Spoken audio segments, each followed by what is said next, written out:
Hi all, welcome to competitive cracker. ഞാൻ നിയാസ്. അപ്പോൾ നമ്മളുടെ ഡ്രൈവർ എക്സാം, യൂണിഫോം ഡ്രൈവർ എക്സാമുകളുടെ പ്രത്യേകത എന്ന് പറഞ്ഞാൽ നമുക്ക് ഒരു വർഷത്തേക്കാണ് പുതിയ യൂണിഫോം എക്സാമുകളുടെ എല്ലാത്തിൻ്റെയും ലിസ്റ്റ് വരുന്നത് അല്ലേ.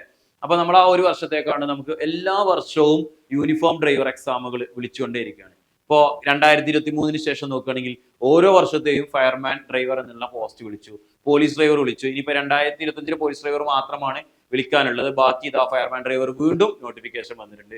സോ ഏറ്റവും ലേറ്റസ്റ്റ് ആയിട്ടുള്ള യൂണിഫോം പോസ്റ്റിലോട്ടുള്ള ഡ്രൈവർ നോട്ടിഫിക്കേഷൻ ആയിട്ടുള്ള ഫയർമാൻ ഡ്രൈവറിന്റെ നോട്ടിഫിക്കേഷൻ ഡീറ്റെയിൽസ് ആണ് ഇന്നത്തെ ഈ ഒരു വീഡിയോയിലൂടെ ഡിസ്കസ് ചെയ്യുന്നത്. സോ ഇന്നത്തെ ഈ ഒരു വീഡിയോയിലൂടെ നമ്മളിപ്പോൾ വന്നിട്ടുള്ള നോട്ടിഫിക്കേഷൻ ഡീറ്റെയിൽസ്, അതിലെന്താണ് ക്വാളിഫിക്കേഷൻ കാര്യങ്ങൾ, അതുമായി ബന്ധപ്പെട്ട കാര്യങ്ങളൊക്കെ തന്നെ നമ്മൾ ഡിസ്കസ് ചെയ്യും. അതിനുശേഷം പ്രീവിയസ് 2 വർഷം നടന്ന എക്സാമുകളുടെ previous details, exam details, short list വന്നതും അതുപോലെ എത്ര അഡ്വൈസ് പോയി എന്നുള്ളതും കട്ട് ഓഫ് എത്ര വന്നു എന്നുള്ള കാര്യങ്ങളൊക്കെ കൂടി നമ്മൾ ഈ വീഡിയോയിൽ ഡിസ്കസ് ചെയ്യും. പ്ലസ് അതിന്റെ കൂടെ തന്നെ ലാസ്റ്റിൽ നമുക്ക് കൺസോൾട്ടേറ്റഡ് ആയിട്ട് സിലബസ് എന്താണ് എന്നുള്ളതും എങ്ങനെ പഠിക്കണം എന്നുള്ള കാര്യങ്ങൾ ജസ്റ്റ് ഒന്ന് പറഞ്ഞിട്ട് നമുക്ക് ഇന്നത്തെ ഈ ഒരു നോട്ടിഫിക്കേഷന്റെ വീഡിയോയിൽ എന്തൊക്കെയുള്ളത് എന്നുള്ളത് നോക്കാം.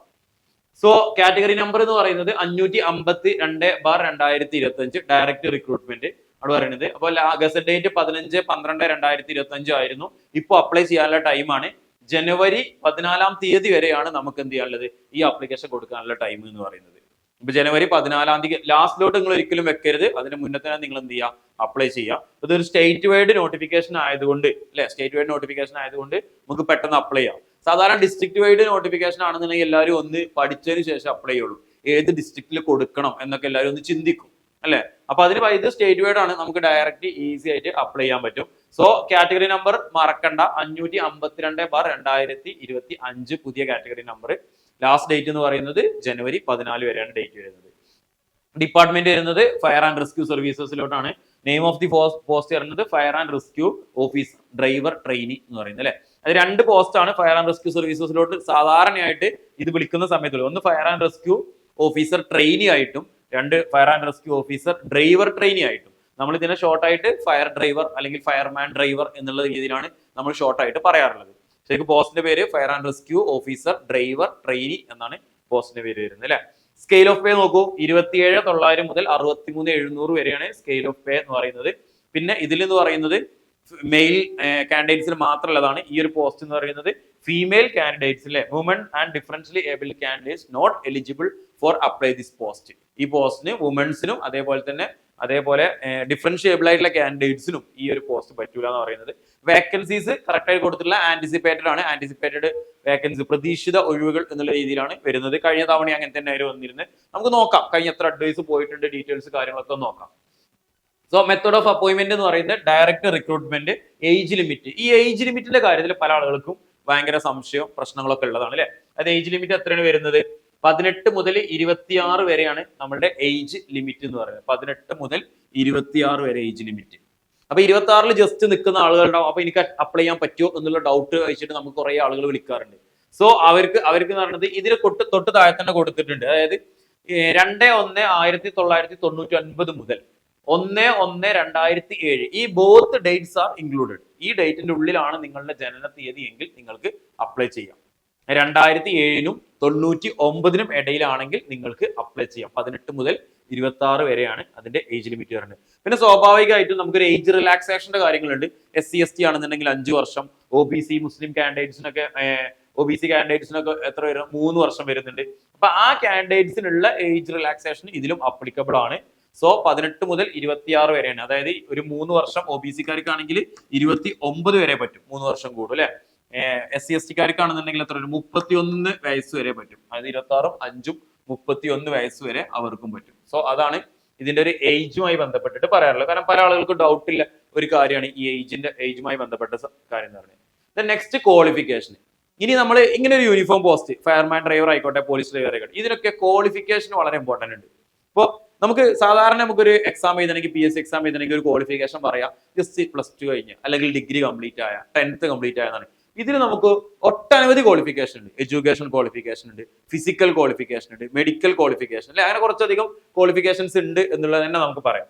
സോ ഫസ്റ്റത്തെ എന്ന് പറഞ്ഞു കഴിഞ്ഞാൽ നമ്മുടെ പ്രൊഫഷണൽ ക്വാളിഫിക്കേഷൻ അല്ലെങ്കിൽ എഡ്യൂക്കേഷൻ ക്വാളിഫിക്കേഷൻ തന്നെ പറയാം. അതായത് +2 പാസ് ആയിട്ടുണ്ടായിരിക്കണം. ബേസിക് ക്വാളിഫിക്കേഷൻ എന്ന് പറഞ്ഞാൽ +2 ആണ്. പ്ലസ് ടു കഴിഞ്ഞിട്ട് പ്ലസ് ടു ഉള്ള ആളുകൾക്കാണ് ബേസിക് ആയിട്ട് ക്വാളിഫിക്കേഷൻ ഫസ്റ്റ് ക്വാളിഫിക്കേഷൻ. ഈ രണ്ടാമത്തെ ക്വാളിഫിക്കേഷൻ എന്ന് പറയുന്നത് must possess valid current motor driving licence with endorsement of driving heavy goods vehicles heavy passenger vehicles with badge. അതായത് ഒരു വാലിഡ് ആയിട്ടുള്ള heavy motor vehicle driving licence ഉണ്ടായിരിക്കണം. ഇതിൽ പറഞ്ഞ പ്രകാരം തന്നെ പറയുകയാണെന്നുണ്ടെങ്കിൽ നമുക്കറിയാം HPMVയും അതേപോലെ തന്നെ HGMVയും ഉണ്ടായിരിക്കണം. ഇപ്പൊ HPMVയും HGMVയും ഒക്കെ നമുക്ക് എന്തിനാ ട്രാൻസ്പോർട്ട് നോൺ ട്രാൻസ്പോർട്ട് എന്ന് പറഞ്ഞിട്ടാണ് നമുക്ക് കാണാൻ പറ്റുക. സോ നമ്മളെ ലൈസൻസിന്റെ ബാക്കിൽ ട്രാൻസ്പോർട്ട് ഉണ്ടായിരിക്കണം, അതാണ് ഉദ്ദേശിക്കുന്നത് കേട്ടോ, ട്രാൻസ്പോർട്ട്. ഇനി ഇതിന്റെ ഒരു പ്രത്യേകത എന്ന് പറഞ്ഞു കഴിഞ്ഞാൽ ഈ ഒരു എക്സാമിന് വേണ്ടി നിങ്ങൾ പ്രിപ്പയർ ചെയ്യുന്ന ആൾക്കാർ നിർബന്ധമായിട്ടും ശ്രദ്ധിക്കേണ്ട ഒരു കാര്യം വളരെ ഇമ്പോർട്ടന്റ് ആണ്. കാരണം നമുക്ക് നമ്മുടെ എക്സാം കഴിഞ്ഞ് ഈ ലാസ്റ്റ് ആകുന്നതിന്റെ ഇടയിൽ നമ്മളെ പിന്നോട്ട് അടിക്കാനുള്ള, നമ്മളെ ഇതിൽ നിന്ന് ഒഴിവാക്കാനുള്ള ഒരു സാധനം എന്ന് പറയുന്നത് ഈ ഒരു ലൈസൻസിന്റെ ക്വാളിഫിക്കേഷൻ ആണ്. അതായത് നമ്മൾ അപ്ലൈ ചെയ്യുന്ന ഡേറ്റ് മുതൽ നമ്മൾ ഈ ഒരു പ്രോസസ്സ് കഴിഞ്ഞ് ഏറ്റവും അവസാനത്തെ പ്രോസസ്സ് വരെ എന്താണ് ഈ ലൈസൻസ് വാലിഡ് ആയിരിക്കണം. അതിൻ്റെ ഇടയിൽ ലൈസൻസിൽ സസ്പെൻഷനോ ഡിസ്മിസിലോ അല്ലെ അങ്ങനെ ഒരു കാര്യങ്ങളൊന്നും ഉണ്ടാകാൻ പാടില്ല. ലൈസൻസ് വാലിഡിറ്റി കഴിയാൻ പാടില്ല. അതിനിടയിൽ പുതുക്കേണ്ട ഒരു അവസ്ഥ വരികയാണെങ്കിൽ വാലിഡിറ്റി കഴിയുന്നതിന് മുന്നേ എന്ത് ചെയ്യുക, പുതുക്കാൻ വേണ്ടിയിട്ട് ശ്രമിക്കുക. ത്രൂ ഔട്ട് ഈ പ്രോസസ്സ് കഴിയുന്നത് വരെ നമ്മുടെ ലൈസൻസ് എന്തായിരിക്കണം, വാലിഡ് ആയിരിക്കണം. നമ്മുടെ ഓരോ സമയത്ത് ചെല്ലുമ്പോൾ ഫിസിക്കൽ എഫിഷ്യൻസി ടെസ്റ്റ് നടത്തുമ്പോൾ ഡ്രൈവിംഗ് ടെസ്റ്റ് നടത്തുന്ന സമയത്ത് നമ്മുടെ ലാസ്റ്റ് വെരിഫിക്കേഷൻ ചെയ്യുന്ന സമയത്തൊക്കെ നമ്മൾ ഡ്രൈവിംഗിന്റെ DL എക്സ്ട്രാക്ട് അല്ലെങ്കിൽ ഡ്രൈവിംഗ് പർട്ടിക്കുലേഴ്സ് നമ്മൾ കൊടുക്കേണ്ടി വരും. അത് കൊടുക്കുന്ന സമയത്ത് അവിടെ ഗ്യാപ്പ് പീരീഡ് വന്നിട്ടുണ്ടെന്നുണ്ടെങ്കിൽ നമ്മൾ ഓട്ടോമാറ്റിക് ആയിട്ട് ഇതിന് റിജക്റ്റ് ആവും.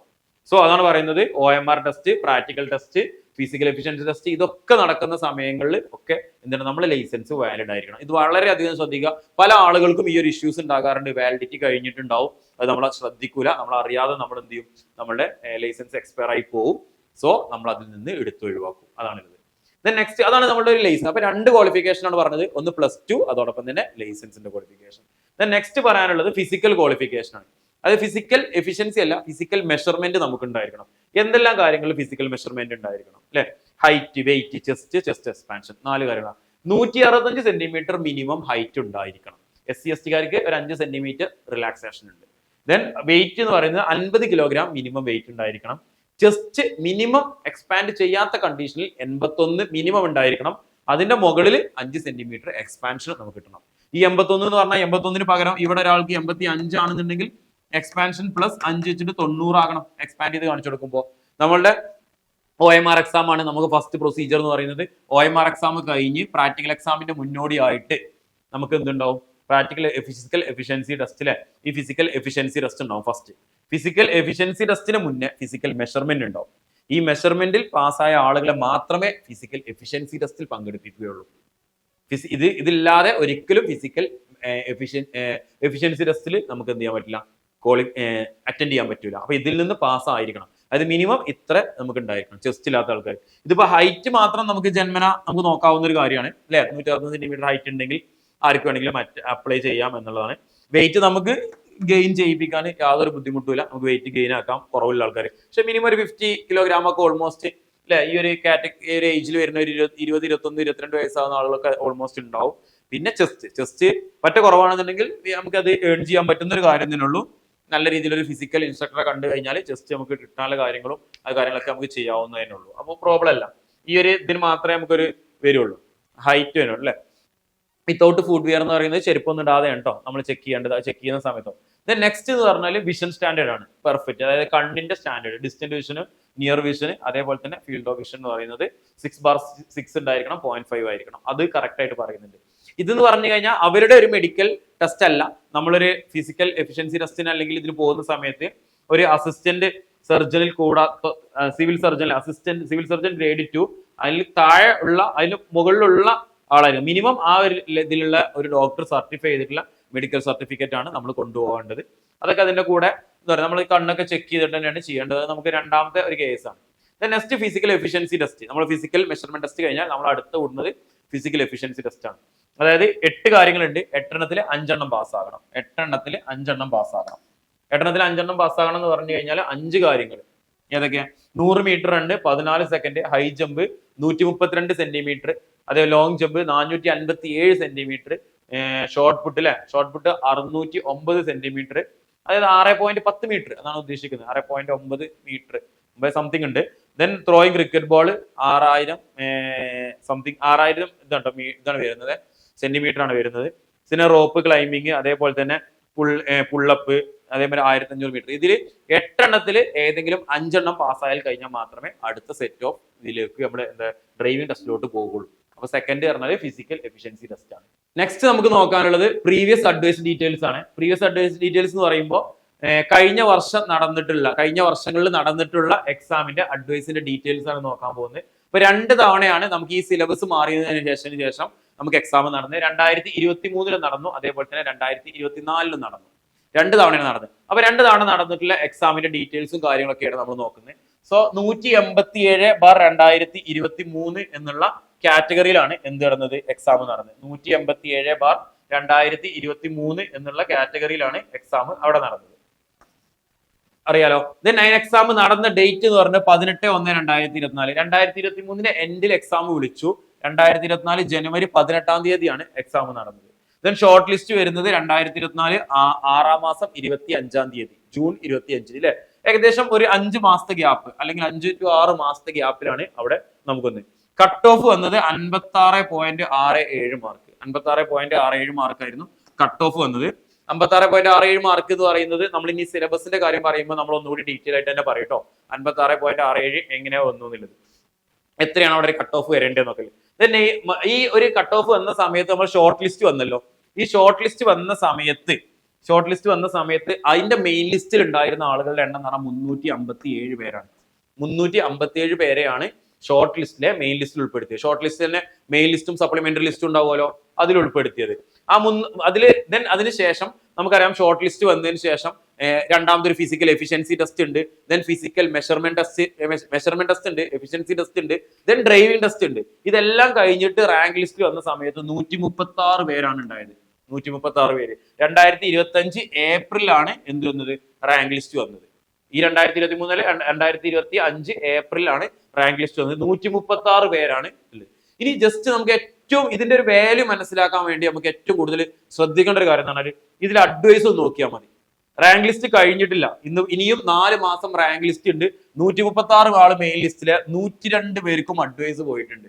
ഇത് റീസെന്റ് കണക്കാണ്. അതായത് 18 തീയതി വരെ, ഡിസംബർ ഈ വർഷത്തിന്റെ ഏറ്റവും എൻഡ് 18/12/2025 എടുത്തതാണ്. 102 പേർക്ക് ഓൾറെഡി അഡ്വൈസ് പോയിട്ടുണ്ട്. 136 ആള് മെയിൻ ലിസ്റ്റിൽ ഇല്ല, 102 പേർക്ക് അഡ്വൈസ് പോയി എന്ന് പറഞ്ഞാൽ ഏകദേശം 85-90% ആളുകൾക്കും അഡ്വൈസ് ആയി എന്ന് തന്നെയാണ് അർത്ഥം, ആണല്ലോ. ഇതിൽ ചിലപ്പോൾ ഈ ഒരു എക്സാം എഴുതിയ ആളുകൾ തന്നെ പോലീസ് ഡ്രൈവർ എഴുതിയ ആളുകൾ ഉണ്ടാവും. സോ പോലീസ് ഡ്രൈവറിൽ കുറച്ച് ആൾക്കാർ അഡ്വൈസ് പോയതുകൊണ്ട് എല്ലാവരും ജോയിൻ ചെയ്തിരിക്കണം എന്നില്ല. ഫയറിൽ കുറച്ച് പേര് പോലീസ് കോൺസ്റ്റബിൾ ഡ്രൈവറിലും ജോയിൻ ചെയ്തിട്ടുണ്ടാവും. പക്ഷെ നമ്മളുടെ നാട്ടിലെ ഒരു കാര്യം നോക്കുകയാണെങ്കിൽ ഫയറും പോലീസും നോക്കുകയാണെന്നുണ്ടെങ്കിൽ ഏറ്റവും കൂടുതൽ ആൾക്കാർ ഫയറിനായിരിക്കും ചൂസ് ചെയ്യുന്നത്. എന്തുകൊണ്ട് ചോദിച്ചാൽ നിങ്ങൾ എല്ലാവരും സോഷ്യൽ മീഡിയയിലെ കണ്ടിട്ടുണ്ടായിരിക്കും അല്ലെ. ഹെയ്റ്റേഴ്സ് ഇല്ലാത്ത ഒരു ഡിപ്പാർട്ട്മെന്റ് ആണെന്നാണ് നോർമലി ഫയർ ഡിപ്പാർട്ട്മെന്റ് നമ്മൾ പറയാറുള്ളത്.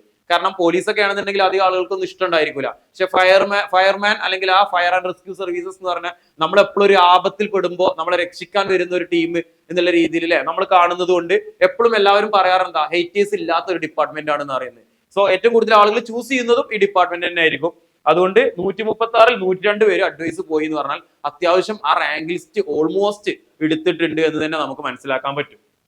നെക്സ്റ്റ് ഈ 2023 നോട്ടിഫിക്കേഷന്റെ എക്സാം കഴിഞ്ഞ് 2024 ലിസ്റ്റ് ആണ് ഇപ്പൊ നിലവിലുള്ളത്. ദെൻ 2024 വീണ്ടും നോട്ടിഫിക്കേഷൻ വന്നു. 472 എന്നുള്ള കാറ്റഗറിയിലാണ് നോട്ടിഫിക്കേഷൻ വന്നത്. അതിന്റെ എക്സാം 2025 ജൂലൈ 15 എക്സാം നടന്നു. 2025 ജൂലൈ 15 എക്സാം നടന്നു. ഷോർട്ട് ലിസ്റ്റ് വന്നു. അതായത് 10 മാസം, ഈ വർഷം 10 മാസം നമുക്ക് 13 തീയതി എന്ത് ചെയ്തു, ഷോർട്ട് ലിസ്റ്റ് വന്നു. ഇതിന്റെ കട്ട് ഓഫ് വന്നത് 60 മാർക്കാണ് കട്ട് ഓഫ് വന്നത്. നേരത്തെ നമ്മൾ പറഞ്ഞു 56 മാർക്കാണ് കട്ട് ഓഫ് വന്നത്, ഇപ്പൊ പറയുന്നു 60 മാർക്കാണ് കട്ട് ഓഫ് വന്നത്. ഏകദേശം ആ ഗ്യാപ്പ് നിങ്ങൾക്ക് മനസ്സിലാക്കാൻ പറ്റും. ദെൻ അതിന്റെ മെയിൻ ലിസ്റ്റിലുള്ള കാൻഡിഡേറ്റ്സിന്റെ എണ്ണം എന്ന് പറഞ്ഞു കഴിഞ്ഞാൽ 498 പേരാണ്. റാങ്ക് ലിസ്റ്റ് വലിച്ചിട്ടിട്ടുണ്ട്. കാരണം അറിയാം ഇതിൽ നിന്ന് ഇനി ഫിസിക്കൽ മെഷർമെന്റ് ടെസ്റ്റ് വരാനുണ്ട്, ഫിസിക്കൽ എഫിഷ്യൻസി ടെസ്റ്റ് വരാനുണ്ട്, ഡ്രൈവിംഗ് ടെസ്റ്റ് വരാനുണ്ട് അല്ലെ. ഇത്രയും കാര്യം കഴിയുമ്പോഴേക്കും നോർമലി കഴിഞ്ഞ തവണ 350 ആള് വന്നതിലെ പകുതി പേരും എന്തായിട്ടുണ്ടായിരുന്നു, ഫിസിക്കൽ എഫിഷ്യൻസി ടെസ്റ്റിൽ ഫെയിൽ ആയിട്ടുണ്ടായിരുന്നു. സോ 498 എങ്ങനെയായാലും ഒരു പകുതിയോളം ആകും. അടുത്ത വർഷത്തേക്ക് ഇനി ഈ ഏപ്രിലിൽ തൊട്ട് മുന്നത്തെ റാങ്ക് ലിസ്റ്റ് തീരുമ്പോൾ ഈ റാങ്ക് ലിസ്റ്റ് നിലവിൽ വരും. ആ റാങ്ക് ലിസ്റ്റ് നിലവിൽ വരുമ്പോൾ അടുത്തൊരു ഏപ്രിൽ ആകുമ്പോഴത്തേക്കും അടുത്ത റാങ്ക് ലിസ്റ്റ് വരും. അതിലുള്ള നോട്ടിഫിക്കേഷൻ ആണ് ഇപ്പോൾ വന്ന് കിടക്കുന്നത്. സോ ഒരു വർഷം കൊണ്ട് നമുക്ക് കയറാൻ പറ്റും.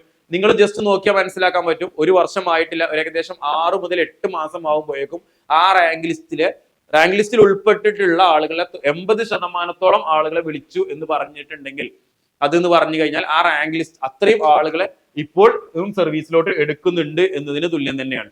മറ്റ് എക്സാമുകളിലൊക്കെ കൂടുതൽ നടന്നിരുന്നു, ഓരോ വർഷത്തെ പോസ്റ്റുകളാകുമ്പോൾ അത്രയും നടക്കുന്നില്ല എന്നുള്ള രീതിയിലൊക്കെ പറയുന്നത്. പക്ഷെ അഡ്വൈസ് കറക്റ്റ് ആയിട്ട് പോയത് നിങ്ങൾക്ക് PSC സൈറ്റിൽ തന്നെ കൃത്യമായിട്ട് നോക്കിയാൽ കാണാൻ പറ്റും.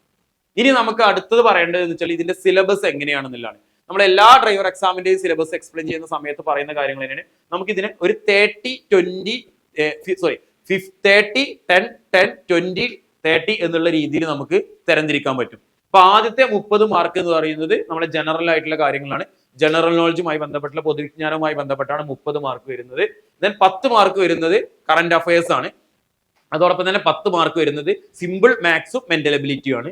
ദെൻ നെക്സ്റ്റ് ജോലിയുമായി ബന്ധപ്പെട്ട ഒരു 20 മാർക്ക്. അപ്പൊ എന്തായിരിക്കും വരിക? ഫയറിന്റെ എക്സാം ആകുമ്പോൾ അതിന്റെ ജോലിയുമായി ബന്ധപ്പെട്ടത് ഫയറും ഫസ്റ്റ് എയ്ഡും ആയിരിക്കും ജോലിയുമായി ബന്ധപ്പെട്ടിട്ട് വരുന്നുണ്ടായിരിക്കുക, അല്ലെ? അതിനുശേഷം ഡ്രൈവിംഗ് റിലേറ്റഡ് ആയിട്ടുള്ള ഒരു 30 മാർക്ക്. ഇങ്ങനെയാണ് നമുക്ക് എക്സാമിന് വേണ്ടിയിട്ട് വരുന്നത്. ഇപ്പൊ നിങ്ങൾ ജസ്റ്റ് ഞാൻ നേരത്തെ കട്ട് ഓഫ് പറഞ്ഞപ്പോൾ ശ്രദ്ധിച്ചിട്ടുണ്ടായിരിക്കും, നമുക്ക് തൊട്ട് മുന്നേ ആദ്യം നടന്ന എക്സാമിൽ ഏകദേശം കട്ട് ഓഫ് 56 വന്നത്. രണ്ടാമത് നടന്ന എക്സാമിൽ കട്ട് ഓഫ് 60 വന്നത്. അപ്പൊ ഇൻ റേഞ്ച് ഓഫ് 50 to 60 അല്ലെ, 55 to 60 ആയിരിക്കും നമുക്ക് ഇനി ഒരു എക്സാമുകളിലൊക്കെ, അല്ലെങ്കിൽ 60 to 65 ഇതാണ് നമ്മൾ എക്സാമിലൊക്കെ കട്ട് ഓഫ് പ്രതീക്ഷിക്കേണ്ടത്. നമുക്ക് ഇവിടെ ഒരു ഡ്രൈവിംഗിന്റെ ടോപ്പിക്സിൽ ഒരു 30 മാർക്ക് ഉണ്ട്, ഫയറും ഫസ്റ്റ് എയ്ഡും ആയിട്ട് ഒരു 20 മാർക്ക് ഉണ്ട്.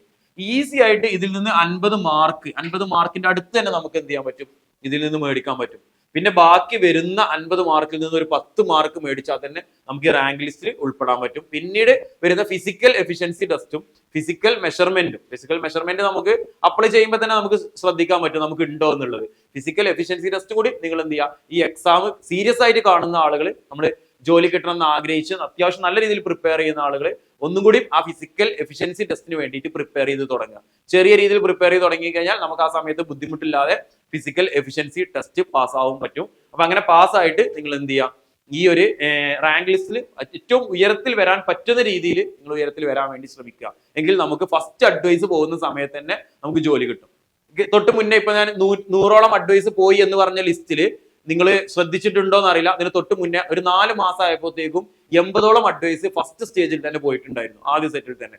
ഇനിയിപ്പോ അടുത്തത് ഓരോ റാങ്ക് ലിസ്റ്റ് കഴിയുമ്പോഴും തൊട്ടടുത്ത റാങ്ക് ലിസ്റ്റുകൾ വരികയായതുകൊണ്ട് അത്രയും ഒരു ഫസ്റ്റ് സ്റ്റാർട്ടിൽ അത്രയും അഡ്വൈസ് പോയിട്ടില്ലെങ്കിൽ പോലും തുടർച്ചയായിട്ടുള്ള അഡ്വൈസുകൾ നമുക്ക് ഇതിൽ നിന്നും പ്രതീക്ഷിക്കാൻ പറ്റും. സോ നിങ്ങൾ ചെയ്യേണ്ട കാര്യം, നിങ്ങൾ കറക്റ്റ് ആയിട്ട് ഒരു സിലബസ് നമ്മളെ മുന്നിലുണ്ട്, ആ സിലബസ് പ്രകാരം നമ്മൾ പഠിച്ചു തുടങ്ങുക.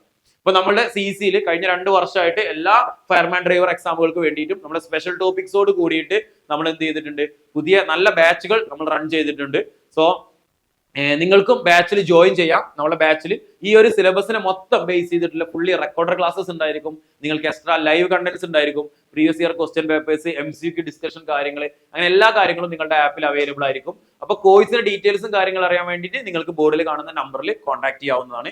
അപ്പൊ ഇത് ഒരു നോട്ടിഫിക്കേഷന്റെ കൂടെ തന്നെ അഡ്വൈസ് ഡീറ്റെയിൽസും കാര്യങ്ങളും കൂടി പറഞ്ഞത് നമ്മൾ എത്രത്തോളം ഈ ഒരു ജോബിന് സാധ്യതയുണ്ട് എന്ന് മനസ്സിലാക്കാൻ വേണ്ടിയിട്ടാണ്. ഇപ്പൊ ഡ്രൈവിംഗ് എക്സാമുകൾ നമ്മളെല്ലാവരും ഡ്രൈവേഴ്സ് ആണ്. ഓൾറെഡി നിങ്ങൾ നിങ്ങൾ അപ്ലൈ ചെയ്ത ആളുകളൊക്കെ ഡ്രൈവിംഗ് ലൈസൻസ് ഉള്ളവരും വാഹനം ഓടിക്കുന്നവരുമായിരിക്കും. അപ്പൊ നിങ്ങൾക്ക് കുറെ അധികം ഡ്രൈവിംഗ് റിലേറ്റഡ് ആയിട്ടുള്ള ക്വസ്റ്റ്യൻസ് നിങ്ങൾക്ക് സ്വയം സോൾവ് ചെയ്യാൻ പറ്റുന്ന ക്വസ്റ്റ്യൻസ് തന്നെ ആയിരിക്കും ഉണ്ടായിരിക്കുക. അപ്പൊ ജസ്റ്റ് ഒരു മെന്റർഷിപ്പോട് കൂടിയിട്ട് നിങ്ങളുടെ ഡൗട്ടുകളും കാര്യങ്ങളൊക്കെ ക്ലിയർ ചെയ്ത് പഠിക്കുകയാണെങ്കിൽ നിങ്ങൾക്ക് ഈ റാങ്ക് ലിസ്റ്റ് വളരെ ഉയരത്തിലെത്താൻ കഴിയും എന്ന് തന്നെയാണ് പറയാനുള്ളത്.